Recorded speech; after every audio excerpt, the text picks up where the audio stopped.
Motron in the daytime. New tires.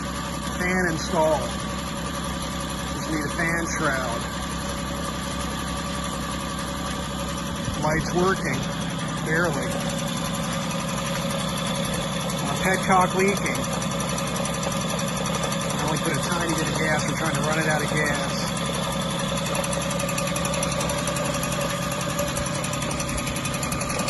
Tail lights working. No tail light lens. No control of the idle speed of the car. I'm not sure what's up. But we're making progress. You were just watching the Motron Metalist idling.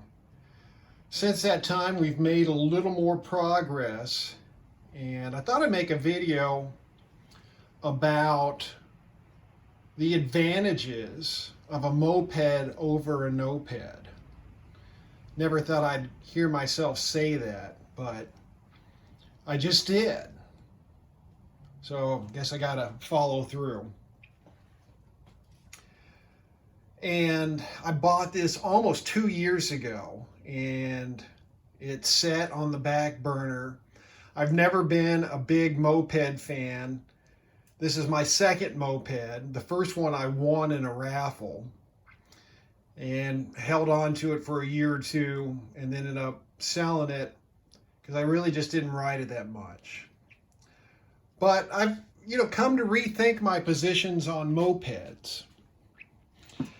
For those of you who don't know, a moped is a pedal-assisted motorized bike where a noped has no pedals. It's more like a motorcycle, except it doesn't go... Careful, take it easy, except it doesn't go fast. Yeah, I know. As relatively fast as a motorcycle. Anyways, in no particular order, since I'm right here, and you're staring at it, a lot of mopeds, at least these Minarelli V1 engines, have a cooling fan. And that fits over the flywheel, just screws in. Previous owner broke off the screw there. I have to drill it out. But, and this one spins counterclockwise. I don't have it yet, but I've got a bead on one. There's a fan shroud that fits over this and directs the air over the cylinder to help keep it cool. I did buy somewhere around here the wrong fan shroud because I did not realize, aha, found it. Hold that thought.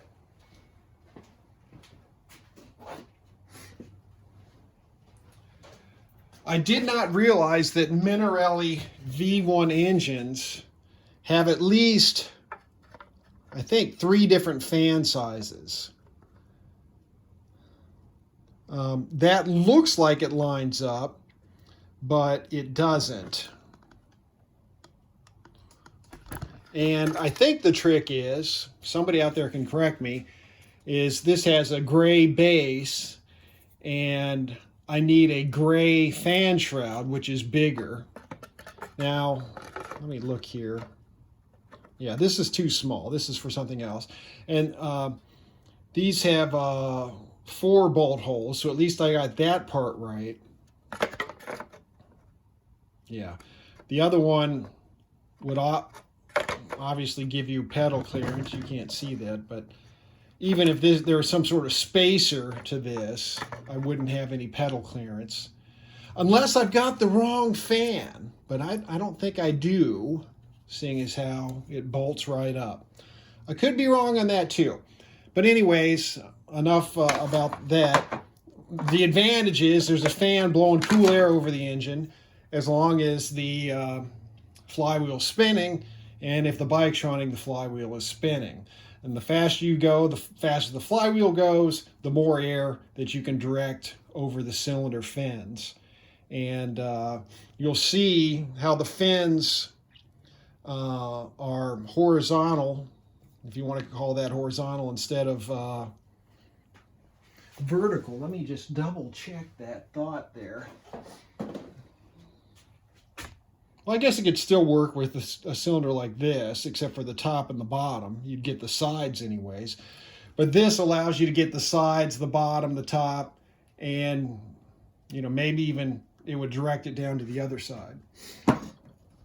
Then the other advantage is the stator can be moved to the left or the right. Since the flywheel spins, what did I say, counterclockwise? This is actually clockwise. And there should be an arrow. Oh, it spins clockwise. If I said counterclockwise, forgive me. So if this is spinning clockwise, which it is, you can take the stator and tweak it counterclockwise to advance the timing, or clockwise to retard the timing. So unlike a noped, to a very small degree, you can change the timing on a noped. But you can't change it to the same degree that you can on a moped with a stator. Now here, for example, is a QT50 stator. And the most I could do here would be drill this hole bigger and this hole bigger. And maybe I can move this just a tiny bit. I don't know if it'd be worth the trouble. Probably not. But and at some point you've drilled this so big that the walls are so thin here. Whoops, the walls are so thin that you risk breaking that. So that's advantage number one. Let us move on. Actually, this isn't so much an advantage, but this Airbox I thought was really cool. This is a Delorto SHA carburetor, and let's see, I'll just take it off. I'll just take it off.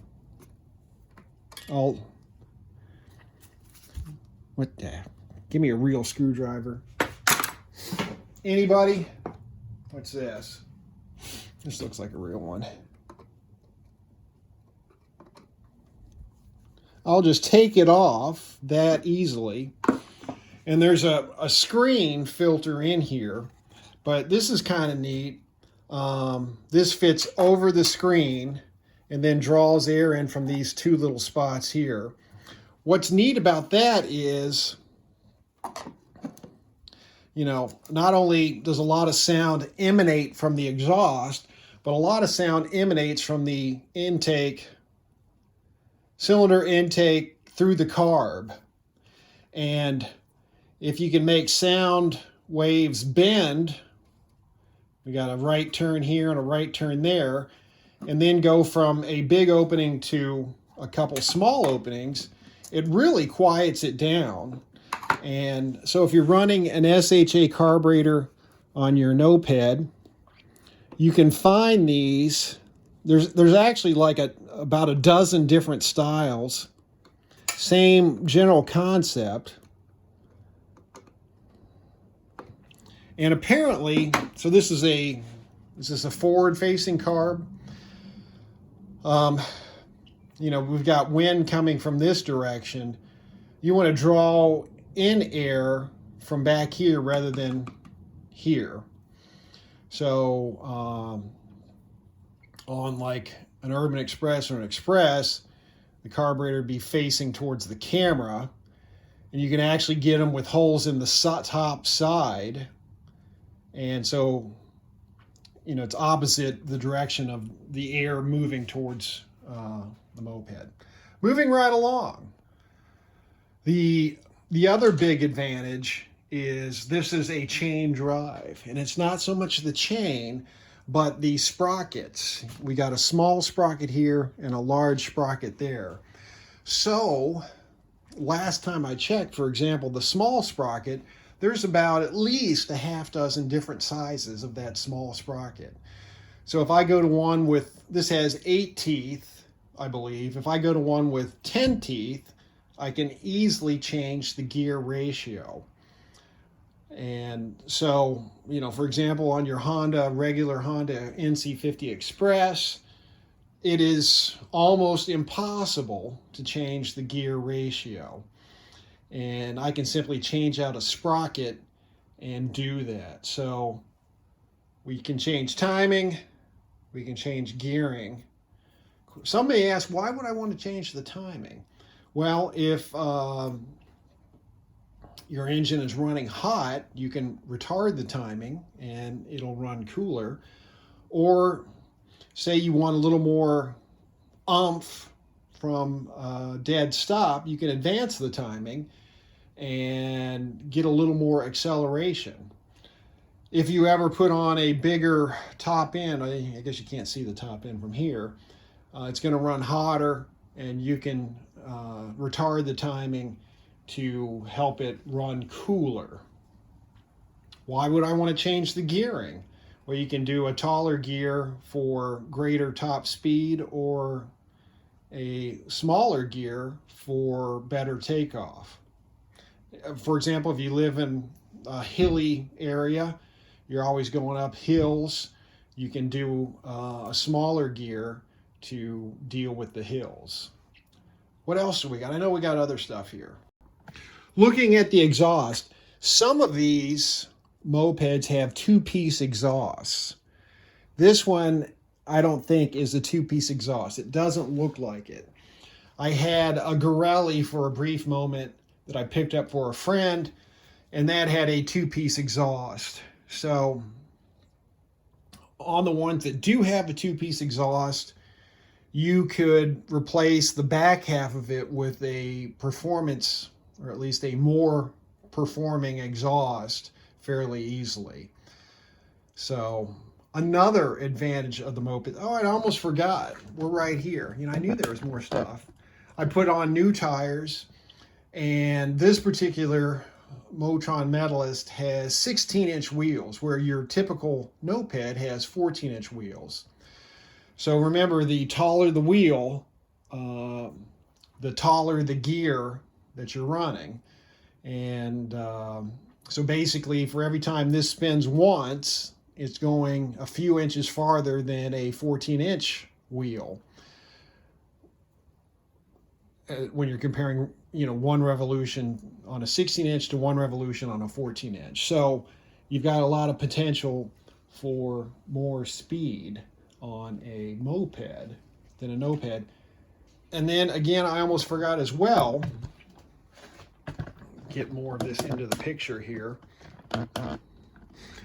This is very easy to heft up on the bench and take down, because it weighs probably, little guesstimate here, 30 or so pounds lighter than your typical moped, especially the Honda Express or the Urban Express.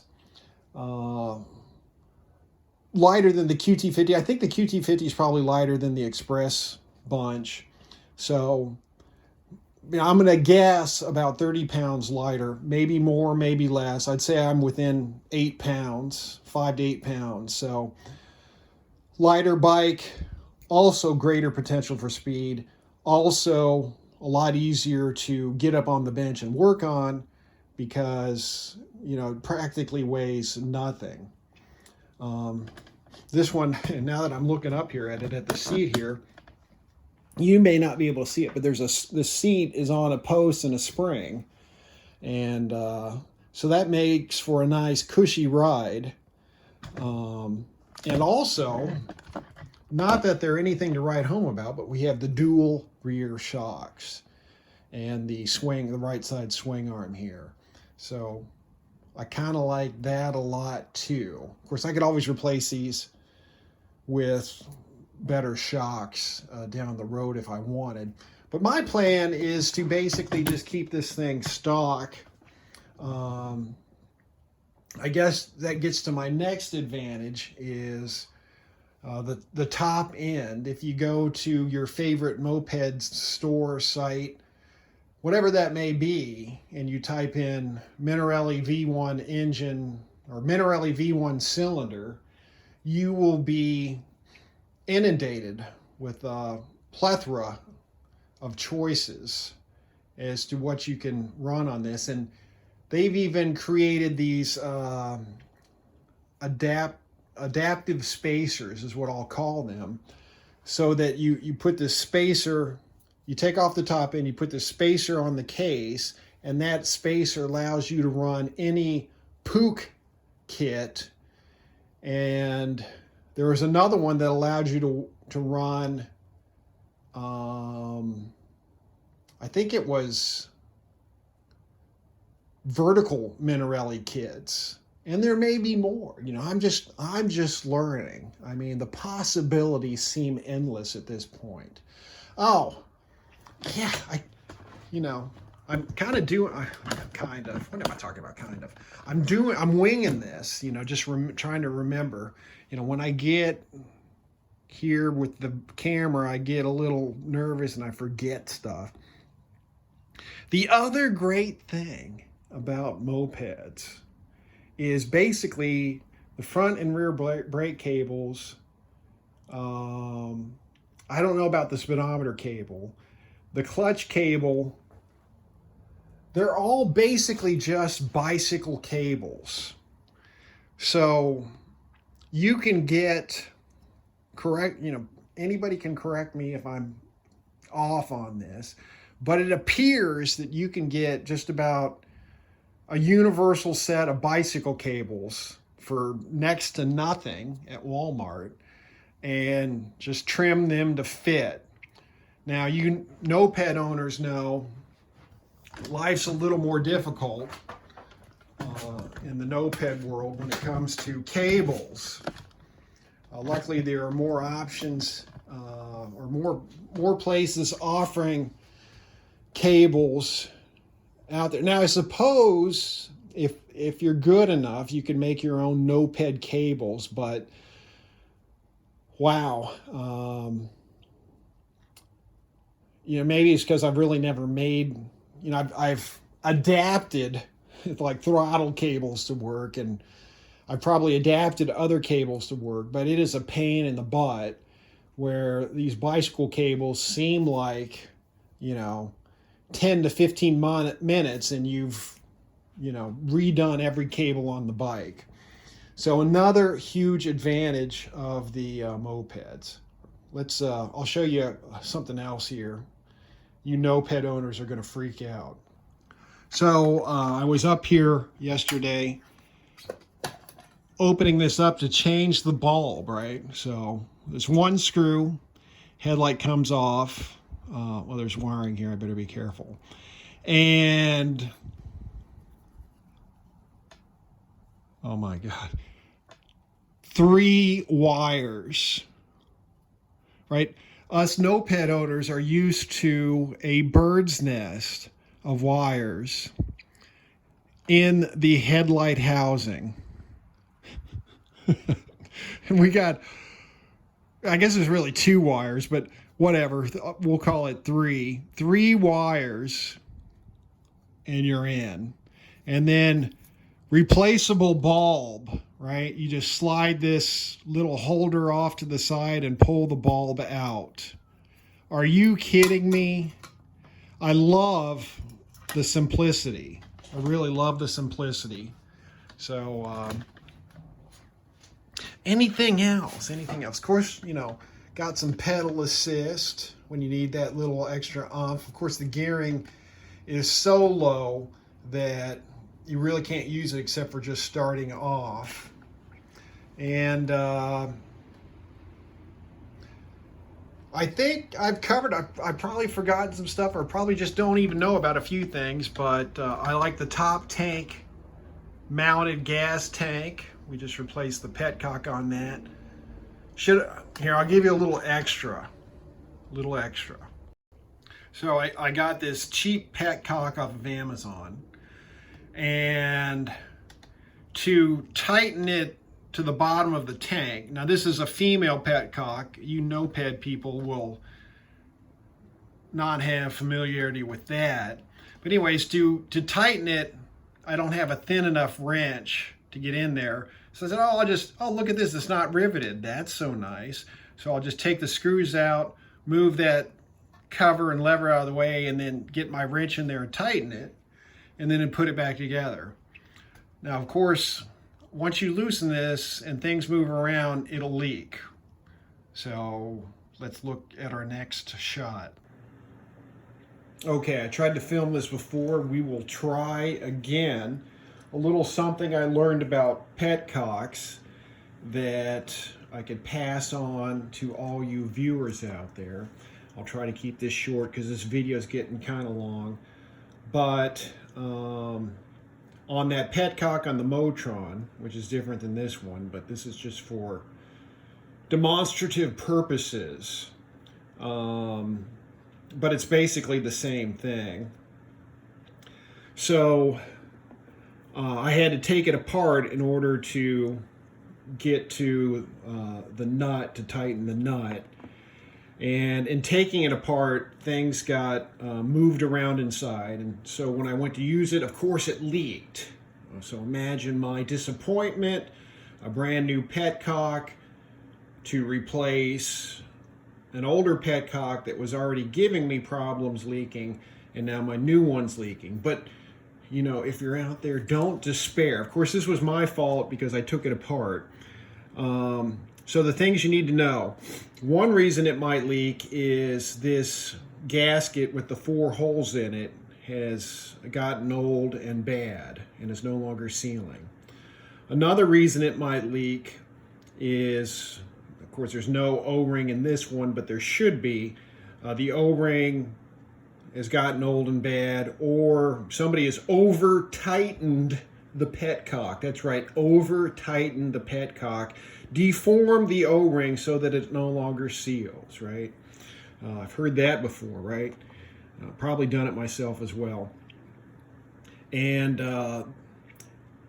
in taking apart the Petcock on the Motron, which is similar to this, I had mistakenly put this, Noped fans might know this, or Honda Express fans might know this.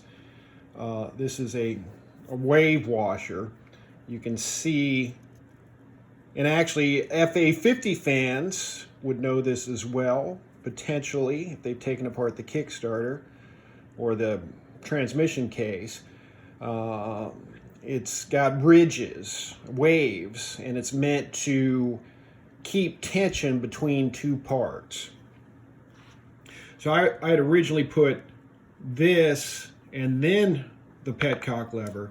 That is wrong. And this Petcock can only go one way because the hole at 9 o'clock is closed. So I believe it has to go like this. And so anyhow, not only does the wave washer go second, see I tried to mess it up again, it goes over this, but the high ridges need to be lined up with the screw holes, or else you'll never get it right. You'll never get the cover to lay flat. So the ridge, sorry, I'm drifting off camera. So the high parts of the waves, the crests, must go here and here, and that makes assembling this a real chore. And then the cover goes over, and of course I gotta turn it, yeah, and then you bolt it down. So it's real, it's a real delicate, fidgety process. And if the high points aren't lined up with here and here, it will leak, because, as I said, the wave washers needs to exert tension between 2 parts. Well, actually, it's over the lever, right? So it's exerting tension between these 2 parts, and then it's also pushing down on the base of the lever against this gasket here. So if the wave washer is not lined up correctly, it will leak. So three potential reasons, actually, three potential reasons why your petcock is leaking.